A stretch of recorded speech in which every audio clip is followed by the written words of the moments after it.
Shalom to everyone, and many thanks to the excellent team of the National Library of Israel for the invitation.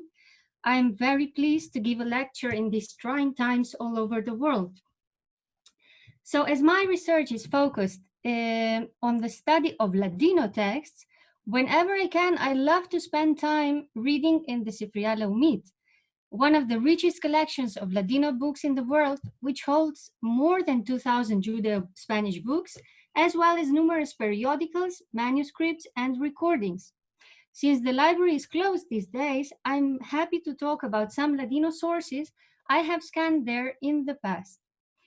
First of all, I would like to explain some concepts that appear in the title of my lecture. Most of the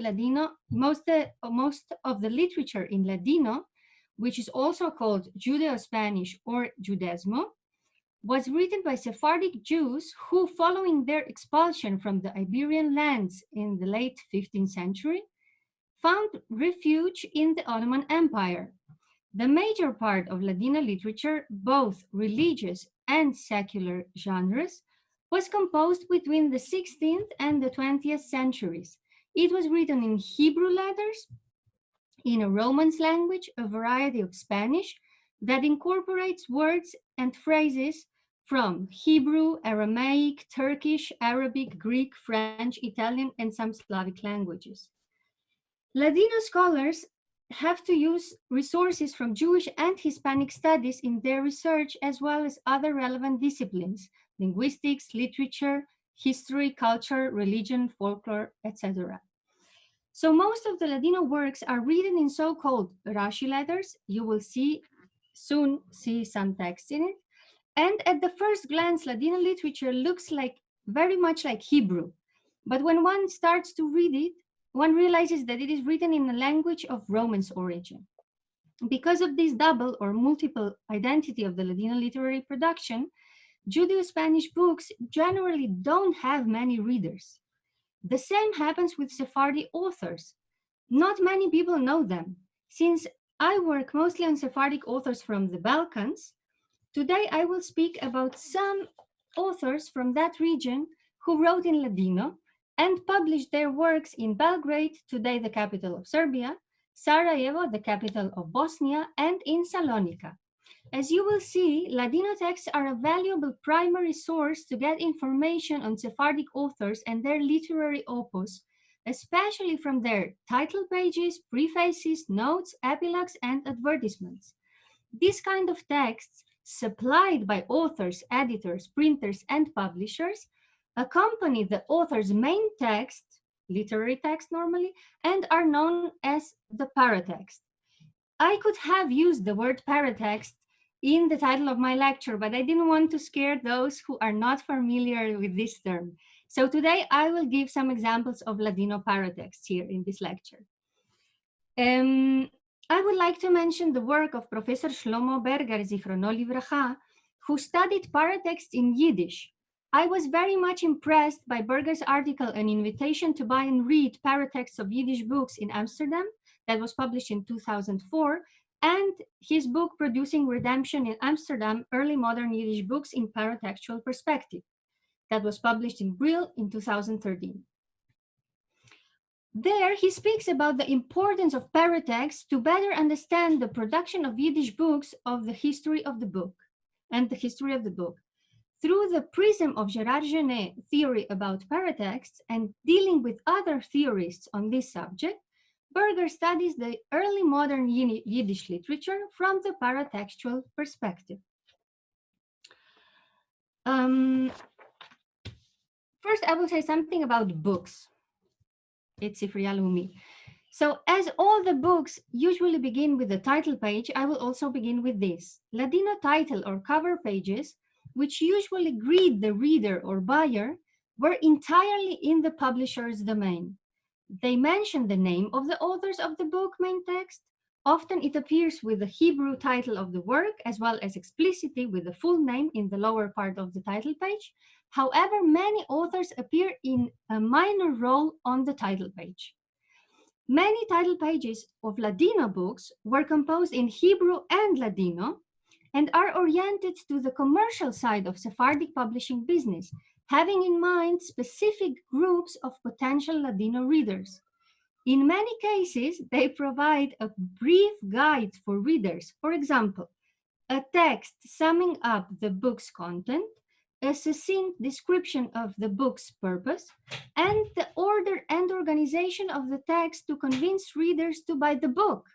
In Hebrew, we find the more technical information regarding the place and the year of publication, the printing house, its printers, and patrons.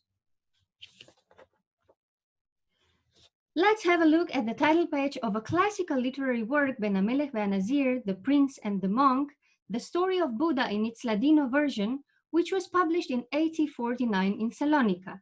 As you can appreciate, there are two different Hebrew fonts used here, Rashi and Meruba letters. Almost all the information regarding the book is in Hebrew. The title, Sefer Ben HaMelech ve'Hanazir, the translator's name, Yitzhak Amarachi, the place of publication, Saloniki, the year of publication, Tavreshtet, the printing house of Daniel Fragi, and the names of the typesetters, Shabbatai Alaluf and Yitzhak Jachon. The only Ladino text we find on this cover page is a short summary of the book, which says, it is in the beginning. So you will see for the Ladino text, first I will put the original Rashi text. Then I will make, for those who are not reading Hebrew, I prepared a transliteration into Latin word, Latin script, and then also I did a literal English translation, just to know how to follow from this moment on. Okay, so this is what it says. Dice el trasladador, siendo vide que de dito libro se embesa de él mucho musari derech eretz, también muchos masiot hermosos de tiempo antiguo, me pareció bueno de trasladarlo en ladino. In English, this is Atzair Yitzhak Amarachi Sofoto. In English, that would be the translator says, since I saw that a lot of morality and good manners can be learned from this book, as well as many beautiful stories from the old times, I thought it would be good to translate it into Ladino. Humbly, Yitzhak Amarachi, may his end be good. In the case of another Ladino work, Sefer Darche Adam, Book of the Ways of Man, published in Salonika by the same author, Yitzhak Bechor Amarachi, and his companion, Yosef ben Meir Sasson, we see the same use of Hebrew and Ladino. Darche Adam is a curious Ladino book with moralistic and entertaining purposes. It was inspired by three Hebrew works, Sefer Abrit by Pinchas Hurwitz, Seder Adorot by Yehiel Heilprin, and Shevet Yeudah by Shlomo Ibn Verga, and it bears moralistic, scientific, and historical content as noted on the title page. You can see it here in original. El rov de sus palabras son del Sefer Abrit, Helek Sheni Ma'amar Treje, que se llama Ahavat Re'im, y un poco de Musar y unos cuantos Masiot del Seder Adorot y del Shevet Yehuda.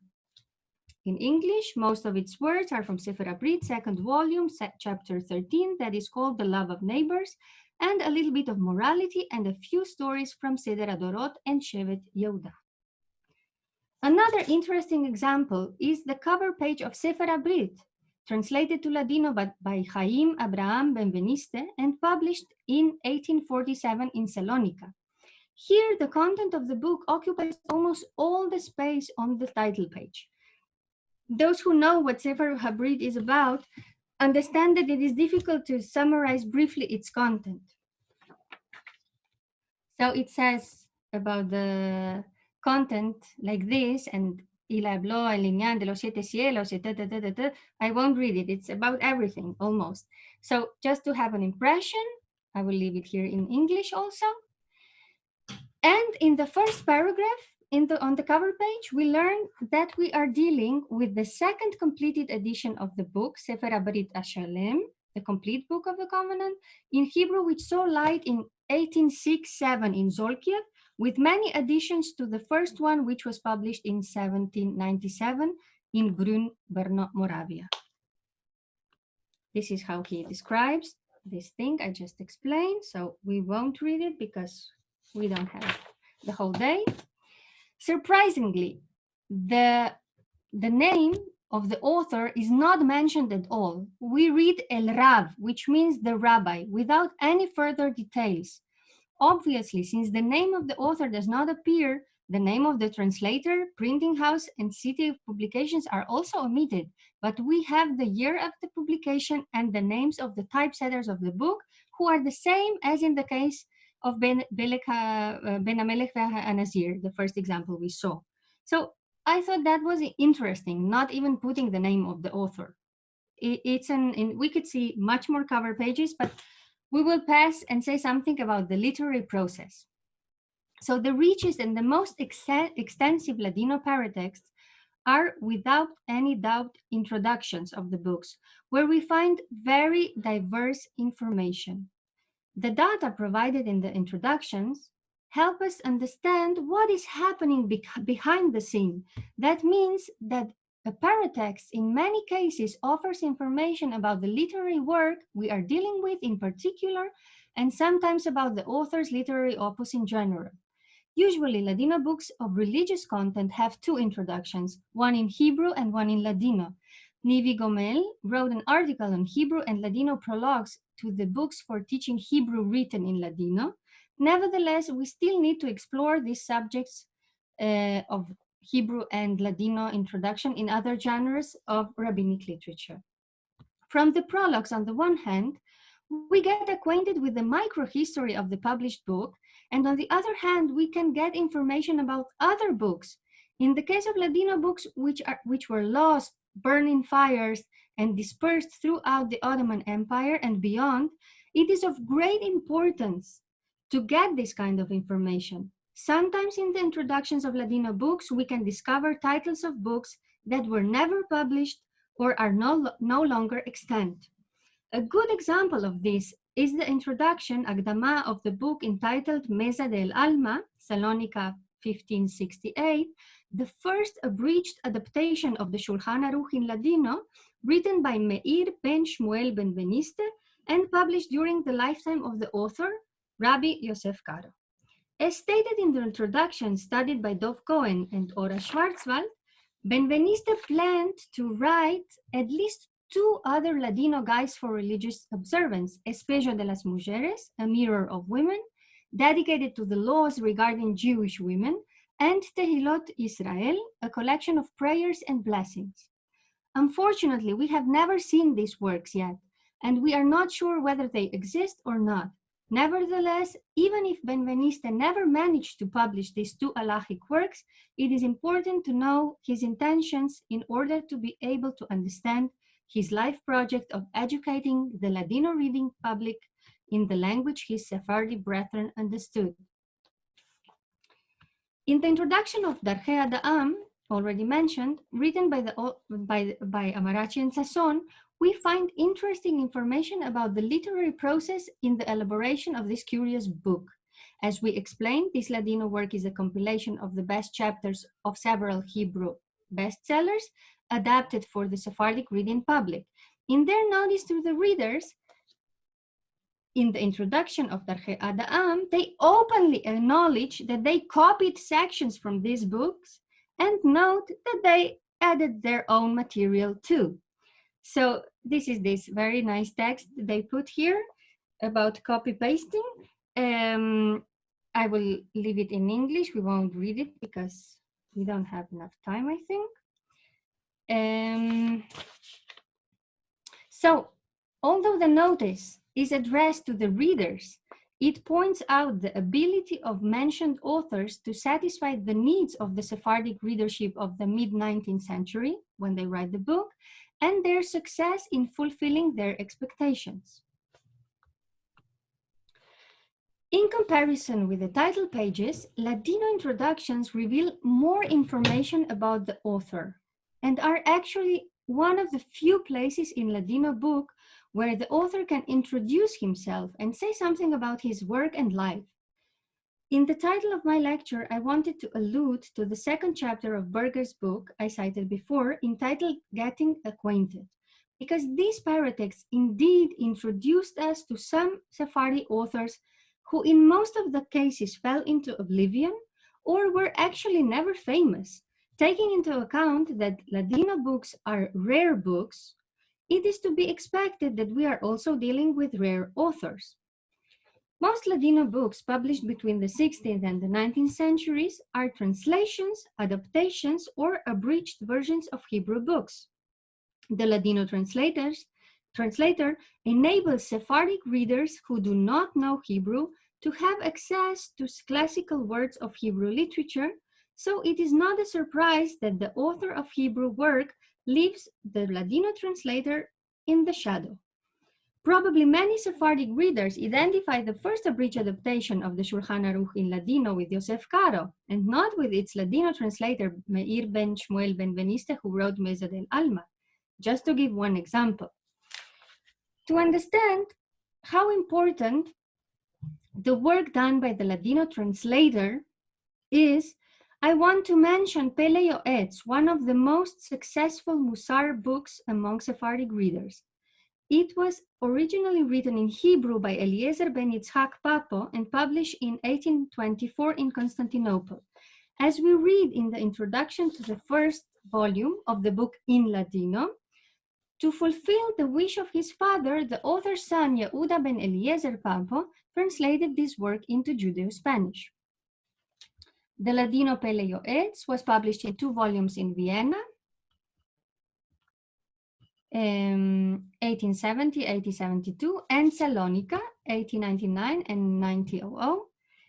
And in the introduction, Papo speaks about the reception of his father's Pele Yoetz in Hebrew and praises his work with respect and admiration. He mentions his father's intentions to write Pele Yoetz in Ladino and his decision to leave this task to the next generation. Younger Papo is aware that translating from the Holy Tongue to Ladino is a demanding job and assures that he is a suitable person to carry it out because he knows his father's work very well and has the ears full with what his father used to say. Y tengo los oídos llenos de lo que hablaba de boca.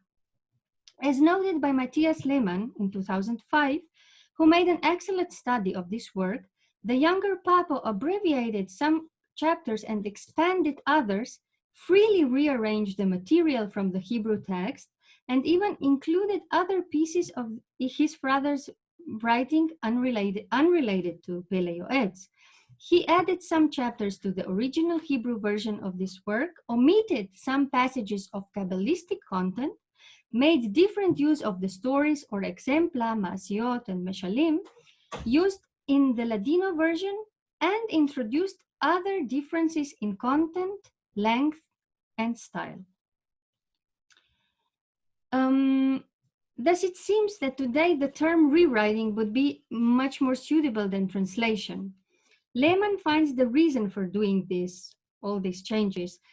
It is that he is addressing 2 entirely different publics. The Hebrew version's readership includes a learned rabbinic reading public, while the Ladino version is meant for a popular, non-learned, non-rabbinic, and non-elite readership.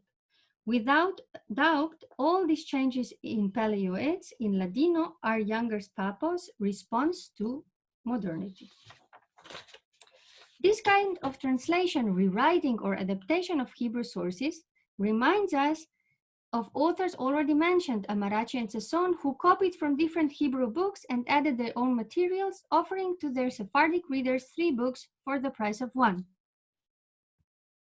Another son who published his father's literary legacy is Sephardic businessman Yosef ben Yaakov Israel from Monastir or Bitola in what today is called the Republic of North Macedonia. After many efforts, Yismach Israel, Israel will rejoice, written by Yaakov ben Yosef Israel, his father, was published posthumously in 1896 in Belgrade. Yismach Israel is a prayer book that contains prayers in Hebrew, interspersed with laws and ethical passages regarding prayer in Ladino. This book contains some very interesting paratexts. The main text is written by his father, Yaakov, in Hebrew and in Ladino, while the introduction and final remarks are written by the son, Yosef, in Ladino only. This is an exceptional case because in one book, we have writings by two members of the same family that are different in content, language, and literary style.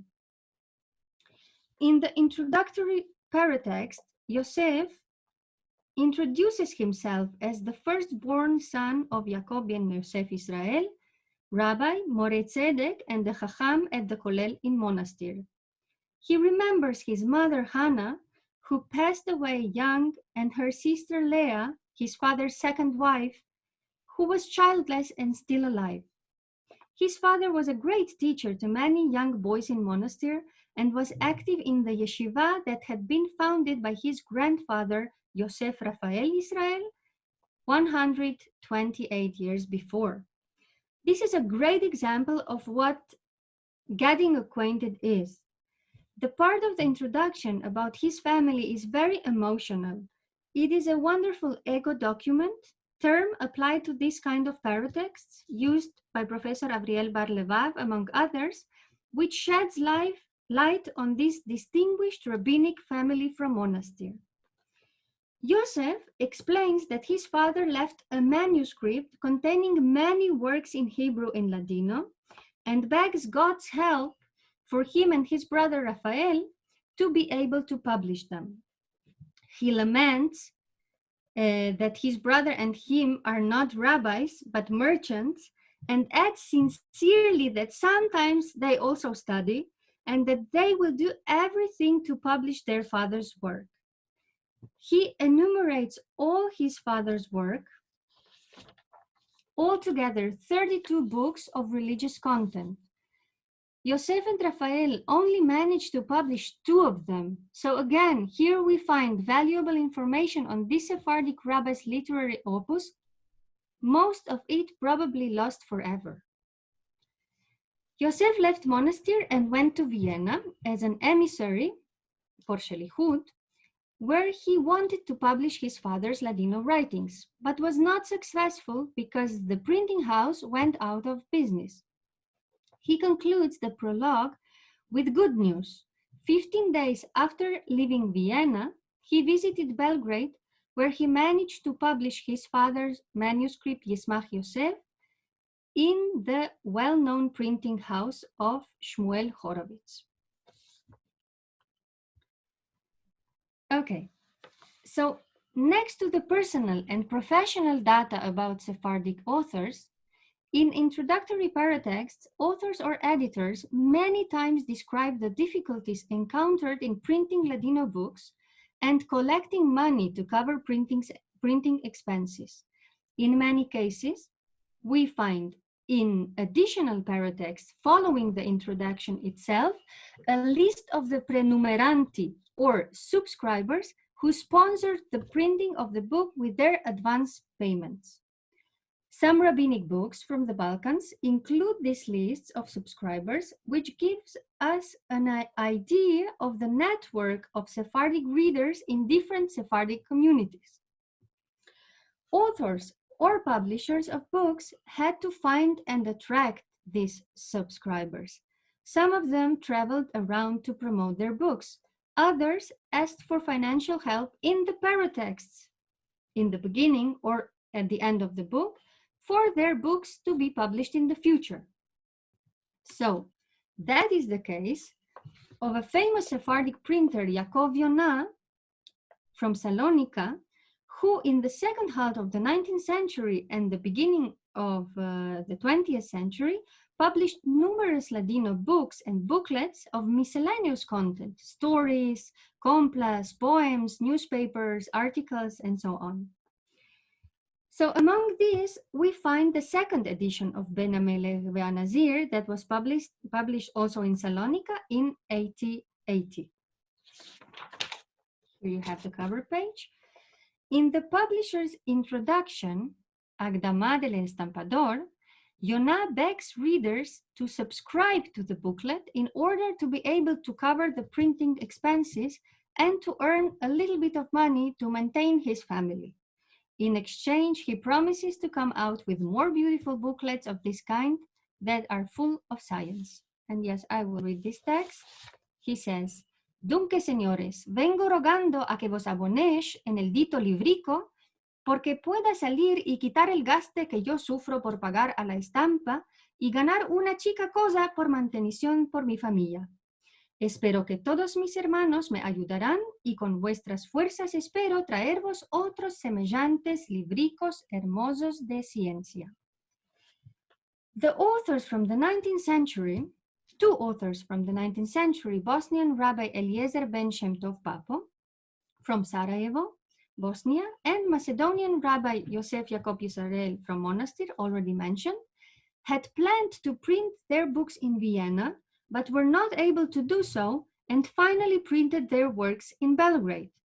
The introductions to their books shed light on the printing houses in the main publishing centers of Ladino books, such as Vienna, for example, and more peripheral ones, like the one in Belgrade, which is another interesting topic to be explored in the future. Yaakov Moshe Chai Altaratz, author of Ladino prayer book in Rashi script, which is called El Nuevo Avodat Hashanah Nombrado Keilat Yaakov, published in 1994 in Belgrade, praises in the prologue the quality of the Jewish books printed in the Serbian capital and emphasize the importance of works in the vernacular for the education of the Sephardic Jews in the area. And we will read the Ladino text. Y ciertamente que estos sabios, con así unos libros, que son como tesoros y silleros de oraciones, abrieron los hoyos de los judíos del Oriente y el Balcán, con darles en sus manos unos libros llenos de moral y oraciones del año y sus paragrafes, lo que es de menester y obligo santo para cada judío.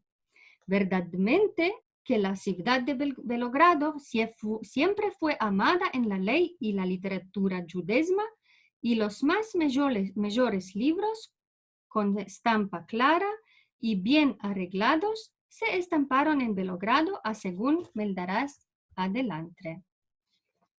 So it says, and certainly these sages with such books that are like treasures and depositories of prayers, opened the eyes of the Jews from the Orient and the Balkans by putting into their hands books full of moral teachings and the prayers for the yearly cycle, with the laws that are mandatory and holy obligation for every Jew. Truly, the city of Belgrade has always been famous in Torah and Judaism literature, and the best books, clearly printed and well arranged, were published in Belgrade, as you will read below. In this paragraph where we read this passage is extremely rich. It has like, I don't know, 20 pages, so we could really make a book out of it. But it will be the next time. Okay, so to conclude, I would, let's mention some paratexts that provide data about different aspects of life in Sephardi communities in the Balkans. And going back to Yismach Israel, there is another concluding paratext written by Yosef ben Yaakov Israel from Monastir as a kind of epilogue. It is, in it, Israel wanted to share with readers his impressions of his travels to different Sephardic communities. After his unfortunate story with the printing house in Vienna, his stay in Belgrade was a pleasant experience. First, he announces the publication of the next book, Yagel Yaakov, this one, that deals with the midnight prayer, written by his father, which saw light in Belgrade 4 years later in 1900. On this occasion, he asked subscribers to pay a subscription fee for this book and others to be published in the future. So Yosef dedicates the last paragraph to the Jewish community of Belgrade, praising the piety of its members who wake up to say the midnight prayer, Tikkun Chatzot. He was impressed by a sermon delivered by Rabbi Abraham Yisrael Bejorano that was attended by 200 members and another sermon delivered on Sabbath by Rabbi David Aaron Cohen in Serbian, in Srpsko, which was attended by the presidents of the community, Yaakov Alkalai and Moshe Alkalai. Yosef expresses his happiness over having stayed in Belgrade for 127 days to finish the publication of his father's book, Yismach Yisrael. And to end, I would like to direct our attention to the list of subscribers again. I will just see, yeah, we have time. So during the 19th century, many Ladino books were sponsored by the prenumeranti, in Ladino los abonados, a system by which individuals or institutions sponsored publication by paying a subscription fee. The Sephardi authors acknowledged their support and thanked the subscribers listed either in the first pages or in the last pages of the book. The list of donors are a rich testimony about more important members and institutions in Belgrade and other Sephardic communities in the Balkans. From the list of subscribers in two Ladino books, Sefer Damesek Eliezer, Ora Chaim, which was published in Belgrade in 1862. And here you see, this is the list of the subscribers. And another book of the same author, which is called Sefer Damesek Eliezer Yeudah, which was published in Belgrade 1865. So both are written by Sarajevan Rabbi Eliezer Shem Tov Papo. And here we gather information about donors from the local Sephardi communities of Belgrade, Serbia, Sarajevo, Travnik, Bosnia, Monastir, which is Macedonia, and Split, which is Croatia, as well as from more distant communities like Vidin, Lom, Ruse, Nikopol in Bulgaria, Bucharest, Romania, and others. And I will mention another excellent example, already mentioned actually, of the list of prenumeranti we find at the end of the very popular prayer book Keilat Yaakov, which was published mostly thanks to the generous support of numerous subscribers also from Belgrade, as noted by the authors. And the author says, estos son los nombres de los señores abonados en este nuevo libro que me ayudaron con sus abonemas, adelantado por poder quitar mi libro a luz, que las más grandes gracias merecen el Colel y los señores Yehidim de Belogrado, que ellos me ayudaron lo más mucho, a según verán aquí sus nombres. Okay, on the last pages, we find lists of individuals and institutions from smaller Sephardic communities like Shabbat in Smederevo, Obrenovac, Niš, and Zemun from Serbia, as well as Sarajevo and Banja Luka from Bosnia, and Sofia from Bulgaria. These details in Ladino books confirm that Jewish publishing in the Belgrade printing houses was of great importance to both the Sephardic authors and readers from Serbia and the surrounding Balkan communities. Furthermore, they broaden our knowledge of the impact the printing activity had on the Ladino-speaking public beyond this area in the 19th and the 20th century, when the Ladino book market expanded and a new network of Sephardic of readers developed thanks to this common Jewish minority language, which connected several Sephardi communities from the Balkans with those of the Romanian United Principalities and, of course, the big Ottoman Empire. Additionally, these lists of subscribers are very important for the prosopography of the members from the Sephardi communities in the Balkans, which is especially valuable because many of these communities were destroyed by the Shoah. So I think we shall stop here. I hope to have convinced you that paratexts are worthwhile reading. And there are much more. Toda rabba, and let's hope that the National Library can open again soon. Thanks. Thank you very much. Toda lekulam.